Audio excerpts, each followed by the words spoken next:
दोस्तों नमस्कार।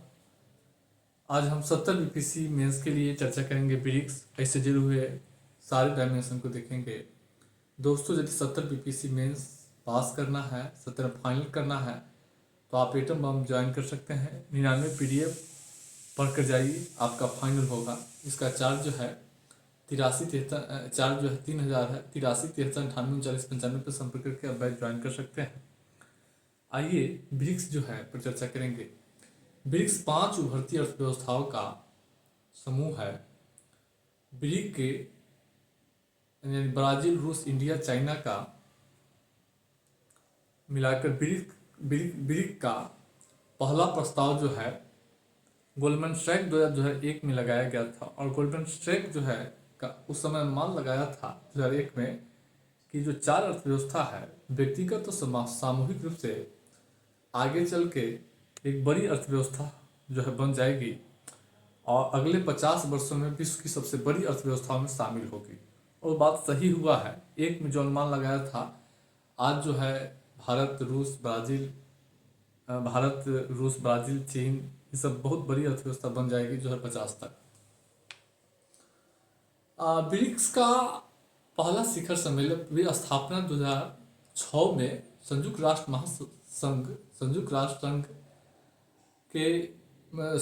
महासंघ के सम्मेलन के दौरान ब्रिक विदेश मंत्री द्वारा किया गया था। इसका पहला सम्मेलन जो है 2009 में रूस के एथेंसबर्ग में किया गया था। बाद में दक्षिण अफ्रीका शामिल हुआ जब ब्रिक्स बन गया। और 1 जनवरी 2024 को ईरान, सऊदी अरब, संयुक्त अमीरात, मिस्र भी शामिल हो गया है। 1 जनवरी 2025 को इंडोनेशिया भी शामिल हो गया है, जिसकी सदस्यों की संख्या बढ़ गई है। तो अब 5 उभरती अर्थव्यवस्था का समूह जो है ब्रिक्स नहीं रह गया है। अब विश्व की यह एक उभरती अर्थव्यवस्थाओं का अंतर्महाद्वीपीय समूह बन गया है। यह उभरती अर्थव्यवस्थाओं का अंतर्महाद्वीपीय, चूंकि हर महादेश से उभरती अर्थव्यवस्था शामिल है। जैसे एशिया से इंडोनेशिया उभरती अर्थव्यवस्था है, भारत है, चीन है, ईरान है, संयुक्त अरब अमीरात है, सऊदी अरब है। अफ्रीका में मिस्र, इथियोपिया, दक्षिण अफ्रीका शामिल हो गया है। दक्षिण अमेरिका में ब्राज़ील शामिल है। यूरोप से रूस शामिल है। तो यह जो है उभरती अर्थव्यवस्थाओं का अंतर्महाद्वीपीय समूह बन गया है। अब तो भूमिका आप ये भी लिख सकते हैं, वो भी लिख सकते हैं। अब इसका उद्देश्य क्या है? तो इसका उद्देश्य है आपसी हितों पर चर्चा करना। आपसी जो ये उभरती अर्थव्यवस्था जितने हैं उसके अपने हितों पर चर्चा करने के लिए इस समूह का उद्देश्य है, पहला उद्देश्य है। दूसरा, वित्त, व्यापार, स्वास्थ्य, विज्ञान, शिक्षा, कृषि, श्रम से जुड़े मुद्दों को राष्ट्राध्यक्षों और मंत्रियों के सम्मेलन के माध्यम से परामर्श और व्यवहारिक सहयोग सुनिश्चित करना। दूसरा है, ये जो उभरती अर्थव्यवस्था है ये बहुपक्षीय, इस संस्था का उद्देश्य है ब्रिक्स का बहुपक्षीय संस्था यानी यूएनओ, WTO, IMF, विश्व बैंक में सुधार पर जो है चर्चा करना। उसके बाद समकालीन मुद्दे, जलवायु परिवर्तन है, सतत विकास है, आतंकवाद है आदि पर आपसी सहयोग सुनिश्चित करना, ये इसके उद्देश्य है। उसके बाद जो है ब्रिक्स का क्या महत्व है? देखिए, ब्रिक्स का कुल आबादी वैश्विक आबादी का 43% है। ब्रिक्स देशों का जीडीपी वैश्विक जीडीपी का 37% है। ब्रिक्स देशों का वैश्विक निर्यात में 20% हिस्सेदारी है। और ब्रिक्स को महत्वपूर्ण आर्थिक इंजन माना जाता है। ये जो जितने देश गिने हैं ये आर्थिक इंजन सब मिलाकर बनता है।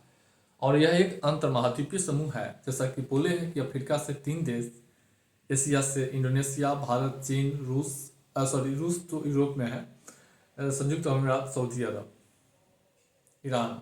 अफ्रीका से 3 देश और दक्षिणी अमेरिका से ब्राज़ील शामिल है। यानी ये अंतर्महाद्वीपीय उभरती अर्थव्यवस्थाओं का अंतर्महाद्वीपीय समूह बन गया है।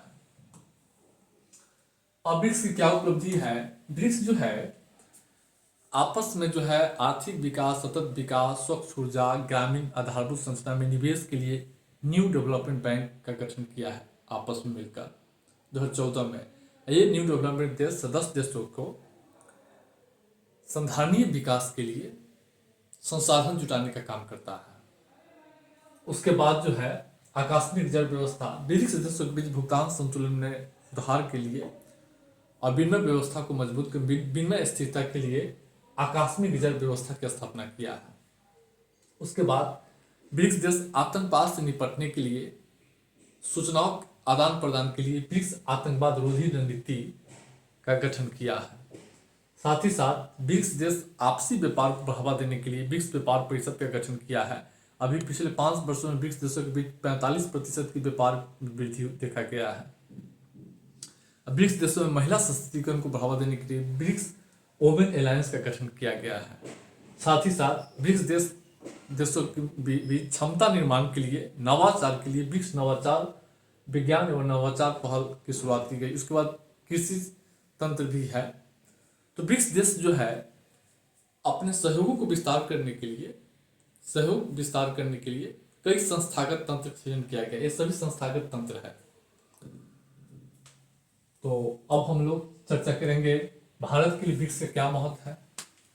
तो भारत के लिए ब्रिक्स का व्यापक महत्व है और सबसे बड़ा महत्व है कि भारत के वैश्विक प्रोफाइल में वृद्धि हुआ है।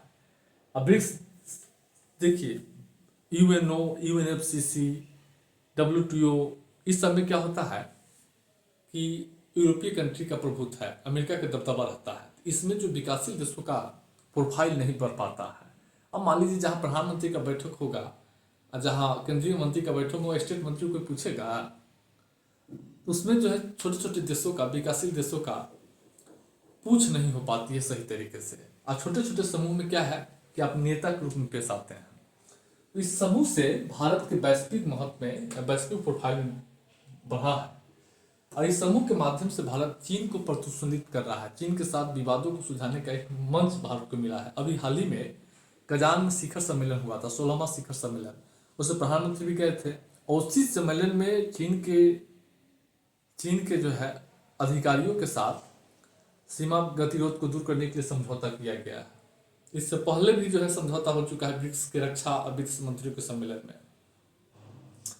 उसके बाद जो है भारत के लिए ब्रिक्स देशों पर भारत की 34% आयात जो है ब्रिक्स देशों से भारत करता है।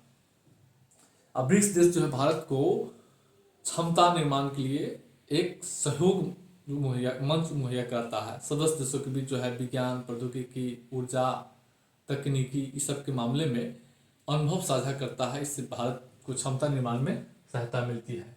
और साथ ही साथ ब्रिक्स के देश जो है भारत के वैश्विक जो मांग है उस वैश्विक मुद्दे पर भारत के मांग का समर्थन करता है। जैसे भारत WTO में सुधार की मांग करता है, यूएनओ में सुधार की मांग करता है, विश्व बैंक में सुधार की मांग करता है, जलवायु वित्त के मुद्दे पे यूएनएफ कॉन्फ्रेंस ऑफ पार्टीज में, कोप में भारत की मांग का समर्थन करता है। आतंकवाद पर तो ये समर्थन करता है। साथ ही साथ ये ब्रिक्स आतंकवाद की लड़ाई में भारत को जो है सहायता करता है। आतंकवाद के विरुद्ध लड़ाई, चूंकि लंबे समय से भारत जो है आतंकवाद के विरुद्ध लड़ाई वैश्विक स्तर पर छिड़े हुआ है, तो इसमें ब्रिक्स देश भारत के साथ सहयोग करता है, भारत के मुद्दों को समर्थन करता है। उसके बाद वित्त पोषण, न्यू डेवलपमेंट बैंक जो है भारत के आर्थिक विकास के लिए संसाधन मुहैया कराता है। और साथ ही साथ ब्रिक्स देश भारत को ग्लोबल साउथ के देशों से कनेक्ट करने का एक मंच उपलब्ध करा रहा है। उसके बाद ब्रिक्स के साथ भारत की चुनौती देखिए, ब्रिक्स में क्या है कि ब्रिक्स के देश वैश्विक मुद्दे पर अलग अलग दृष्टिकोण रखते हैं। जैसे कि यूएन में सुधार के मुद्दे पर सभी देश सुधार का समर्थन करता है, लेकिन चीन और रूस का सुधार की प्रक्रिया में मतभेद है, समझ रहे हैं। या WTO के मिनिस्ट्रियल कॉन्फ्रेंस में, समझ रहे हैं, सभी देशों का अलग अलग राय है, दृष्टिकोण अलग अलग। रूस का दृष्टिकोण अलग है तो भारत का अलग है। रणनीतिक ब्रिक्स संगठन के पास रणनीतिक दृष्टि का अभाव है। उसके बाद क्या है कि भारत ब्रिक्स में भी सदस्य है, क्वाड में भी सदस्य है, IPF में सदस्य है। तो इससे क्या होता है कि साझेदारी में संतुलन बनाने में एक चुनौती पैदा हमेशा होता है। अभी हाल ही में देखिए क्या हुआ, अमेरिकी राष्ट्रपति डोनाल्ड ट्रंप चुनाव जीता है और कहा है कि ब्रिक्स न्यू करेंसी अगर लॉन्च करता है, मुद्रा व्यवस्था, तो भारत ब्रिक्स देशों पर 100% टैरिफ लगाएगा, अमेरिका 100% टैरिफ लगाएगा। अब ब्रिक्स का सामूहिक निर्णय होगा कि एक ब्रिक्स करेंसी जो है बनाया जाए, जो आपस में उसी करेंसी से व्यापार होगा। क्यों? डॉलर पर व्यापार भी डॉलर में हो रहा है, तो डॉलर पर से निर्भरता को कम करने के लिए क्या होगा, एक ब्रिक्स करेंसी, न्यू करेंसी बनाया जाएगा।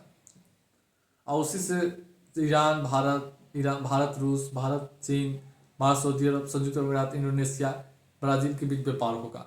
डॉलर की निर्भरता कम होगी, तो निर्भरता कम होगी तो अमेरिका के डॉलर का मान घटेगा। तो अब क्या हुआ कि अमेरिकी डोनाल्ड ट्रंप धमकी दे रहा है कि ब्रिक्स न्यू करेंसी अगर बनता है या ब्रिक्स देश आपस में स्थानीय मुद्रा में व्यापार करते हैं तो ब्रिक्स देशों पर 100% टैरिफ लगाया जाएगा। तो इस पर जो है चुनौती पैदा हो गई है भारत के साथ।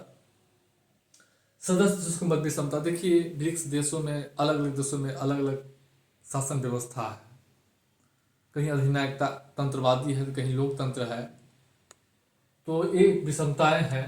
जब शासन व्यवस्था में विषमता होगा तो क्या होगा, निश्चित रूप से उसका असर जो है एजेंडे पर पड़ता है। और ब्रिक्स देशों के बीच आखिरी एफडीआई प्रभाव बहुत कम है, एक चुनौती है। और उसके बाद भारत को अमेरिका को विश्वास में लेने की जरूरत है, क्योंकि अमेरिका बार बार धमकी दे रहा है कि ब्रिक्स न्यू करेंसी को लेकर हम 100% टैरिफ लगाएंगे ब्रिक्स देशों पर, तो भारत भी चपेट में आ जाएगा, तो भारत के व्यापार को नुकसान होगा, समझ रहे हैं, विश्व व्यापार को। तो उसको विश्वास में लेने की जरूरत है। उसके बाद ब्रिक्स विस्तार, अभी हाल ही में जैसा कि देखे हैं कि नए नए देश ब्रिक्स का सदस्य बने हैं, चाहे यूएई हो, सऊदी अरब हो, ईरान हो, इथोपिया हो, मिस्र हो, इंडोनेशिया हो। तो इससे ब्रिक्स पर क्या असर पड़ा है, तो ब्रिक्स, इसका उद्देश्य क्या है ब्रिक्स विस्तार के, तो ब्रिक्स विस्तार का उद्देश्य है ग्लोबल साउथ के देशों में चैंपियन के रूप में ब्रिक्स की दबदबा को बढ़ावा देना, इसका उद्देश्य है। यानी ग्लोबल साउथ के देशों में चैंपियन के रूप में ब्रिक्स के दबदबा को बढ़ावा देना। और इस विस्तार का क्या प्रभाव होगा, इससे ब्रिक्स को मजबूती मिलेगी, एक संगठन के रूप में ब्रिक्स और मजबूत होगा, अधिक सदस्य आएगा तो और मजबूत होगा ना। उसके बाद ब्रिक्स विस्तार से एक मल्टीपोलर विश्व व्यवस्था का निर्माण होगा। दूसरा, ब्रिक्स विस्तार से ब्रिक्स की जो है कुल वैश्विक आबादी का 43% का प्रतिनिधित्व करेगी। ब्रिक्स विस्तार से क्या हुआ है कि ब्रिक्स जो है वैश्विक कच्चे तेल के उत्पादन का 43% का प्रतिनिधित्व कर रहा है, वैश्विक जीडीपी का 37% का प्रतिनिधित्व करने लगा है। और ब्रिक्स के विस्तार से अन्य संस्थाओं में सुधार के लिए अन्य संस्था भी सुधार के लिए प्रेरित होंगे, जैसे यूएनओ, डब्ल्यूटीओ, आईएमएफ, ये सब G7, ये सब लंबे समय से जो है सुधार इसमें नहीं हुआ है। तो ब्रिक्स का विस्तार हुआ है तो अन्य संगठन भी इससे प्रेरित होंगे कि आगे समकालीन चुनौतियों का सामना करने के लिए इसको भी विस्तार किया जाए। और जब विस्तार होगा तो भारत को अस्थायी संयुक्त राष्ट्र सुरक्षा परिषद में अस्थायी सदस्यता मिल जाएगी। और इससे क्या होगा, ग्लोबल साउथ के अधिक से अधिक देश इसमें जुड़ेंगे तो ग्लोबल साउथ के देशों को क्या होगा, विकास को बढ़ावा मिलेगा, साथ ही साथ दुनिया में शांति स्थिरता को बढ़ावा मिलेगा। तो ये जो है इसके असर है। अब देखिए ब्रिक्स विस्तार का नकारात्मक असर क्या है। इस मंच का इस्तेमाल चीन अपने एजेंडे को पूरा करने और विश्व के प्रति जो नजरिया है उसको पूरा करने में कर जाएगा, क्योंकि चीन के प्रभाव वाला जो है कई देश है, ईरान, सऊदी अरब, इंडोनेशिया, इथोपिया, मिस्र, सब में चीन का व्यापक प्रभाव है। तो चीन और रूस, तो चीन अपने हितों के लिए इस संगठन का इस्तेमाल कर सकता है और भारत की स्थिति कमजोर हो सकती है। और ब्रिक्स के जो पहचान एजेंडा है वह जो समाप्त हो जाएगा। ब्रिक्स 5 उभरती अर्थव्यवस्था का समूह था। ब्रिक्स जो है, गोल्डमैन सैक्स जो है एक अनुमान लगाया था कि चारों देश, ब्रिक्स के चारों देश जो है विश्व की 2050 तक विश्व की सबसे बड़ी अर्थव्यवस्था में शामिल होगी, उसकी पहचान थी। लेकिन यह पहचान अब समाप्त हो जाएगा, समाप्त हो गया है। ब्रिक्स भूराजनीतिक प्रतिनिधित्व का एजेंडा बन सकता है, अड्डा बन सकता है। अब देखिए सऊदी अरब, ईरान, भारत, चीन, मिस्र, इथोपिया, इसमें आपस में ही जो है विवाद है। और रूस और चीन के बीच भी प्रतिद्वंद्विता है। अभी रूस कमजोर हुआ है इसलिए थोड़ा सा झुक गया है, नहीं तो रूस और चीन के बीच भी प्रतिद्वंद्विता है, क्योंकि एजेंडा न बन जाए। और सर्वसम्मति, देखिए जब सदस्य ज्यादा होगा तो कोई निर्णय सर्वसम्मति से लेना संभव नहीं हो पाता है, निर्णय लेना एक चुनौतीपूर्ण कार्य हो जाता है। उसके बाद क्या है, ब्रिक्स विस्तार पर भारत के क्या असर पड़ा है। तो ब्रिक्स विस्तार से क्या हुआ, जो नए सदस्य जुड़े हैं उसके साथ भारत का पहले से ही गहरा ऐतिहासिक संबंध है, जैसे मिस्र के साथ, यूएई के साथ, सऊदी अरब के साथ, इंडोनेशिया के राष्ट्रपति भारत गणतंत्र दिवस के जो है मेहमान के रूप में शामिल हुए थे। तो इससे द्विपक्षीय संबंध भारत को और मजबूत होगा इन देशों के साथ, और भारत अपने हितों की रक्षा करने की स्थिति में होगा। उसके बाद जो है ऊर्जा सुरक्षा। अब ब्रिक्स देश जो 43% ऊर्जा खनिज तेल का प्रतिनिधित्व करता है, तो इस मंच के माध्यम से और उन देशों के साथ मजबूती मिलेगी संबंधों में, तो ऊर्जा सुरक्षा सुनिश्चित होगा। और भारत क्या होगा कि इस मंच के माध्यम से पश्चिम एशिया, मध्य पूर्व के देश और दक्षिण पूर्व एशिया, इंडोनेशिया के साथ क्या करता है, अपने हितों की रक्षा कर सकेगा, क्योंकि सब शामिल है इसमें। नकारात्मक प्रभाव क्या होगा, अब जो है भारत को इस संगठन में एक बहुत बड़ा संतुलन बनाने की चुनौती होगी। अब देखिए, इसमें यूएई भी है, सऊदी अरब भी है और ईरान भी है।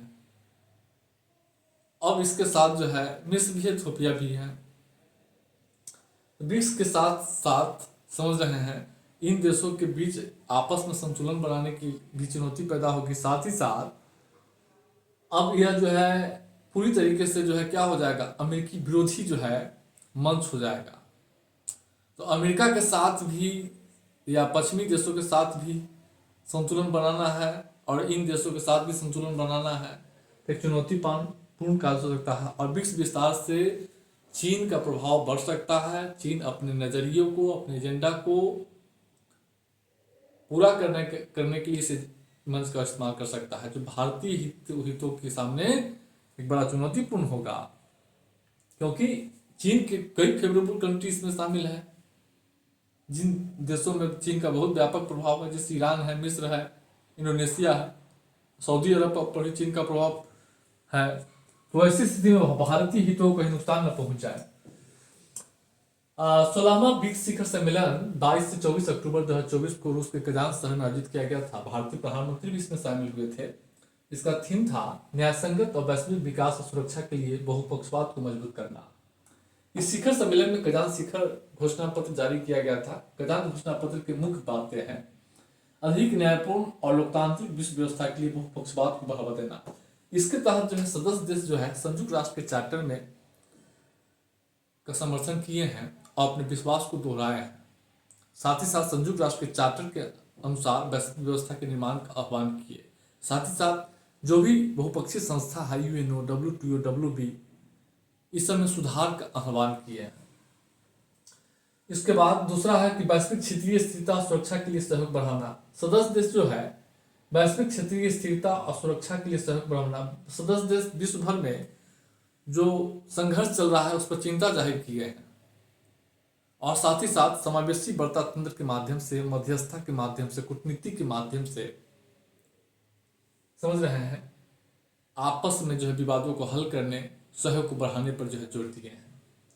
साथ ही साथ सदस्य देश न्यायपूर्ण वैश्विक विकास के लिए आर्थिक और वित्तीय सहयोग को बढ़ाने के लिए का आह्वान किए हैं। इसके लिए सदस्य देश जो है निवेश बढ़ाने के लिए, सतत विकास को बढ़ावा देने के लिए, साथ ही साथ सदस्य देश जो है आपस में व्यापार को बढ़ावा देने के लिए ब्रिक्स न्यू करेंसी पर भी चर्चा किए हैं। ब्रिक्स न्यू करेंसी और सामाजिक आर्थिक विकास के लिए सदस्य देश जो है लोगों से लोगों के खेल, संस्कृति, खेल के माध्यम से, संगीत के माध्यम से, समारोह के माध्यम से, शिक्षा के माध्यम से में, इस सब के माध्यम से लोगों को ब्रिक्स के विभिन्न देशों के बीच आपसी आदान प्रदान पर जो है जोर जो है दिए हैं। इससे लोगों के बीच, ब्रिक्स देशों के बीच संबंध, ब्रिक्स देशों के लोगों के बीच आपसी संबंध और गहरा होगा। तो एक कजान शिखर सम्मेलन है, याद रखिएगा, हो सकता है आ जाए, लेकिन ब्रिक्स विस्तार से क्वेश्चन हो सकता है आ सकता है।